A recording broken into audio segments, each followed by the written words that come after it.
So guys, here's a close-up. I'm doing my concealer now, but you see what I'm telling you guys? When you use that lemon sugar turmeric honey, it makes the inflammation go down in the bumps, so they're not all big and bulky when you get ready to put on your makeup. They're not all big and bulky. And oh, I wanted to say this to you guys too.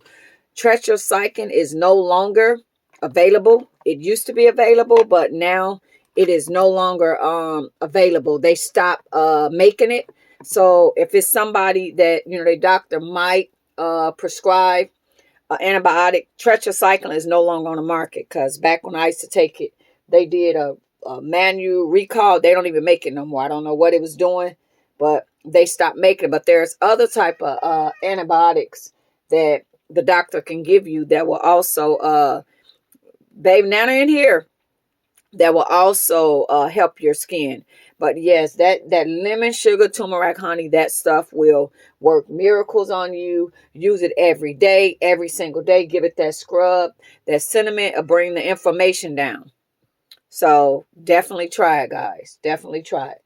Thank you, guys. I just wanted to show y'all that when you get ready to put on your makeup, I'm here, baby. Come here. Nana is right here. Stop it. Finish watching what you watching. Nana ain't leave you. Sorry, my grandbaby. She's hollering like I done left her. So, but see, your skin, when you use that, it brings the inflammation down. And you don't have putting makeup on top of big old clunky bumps where you like got it caked on. Okay, just wanted to show you guys that. Have an awesome day. Bye.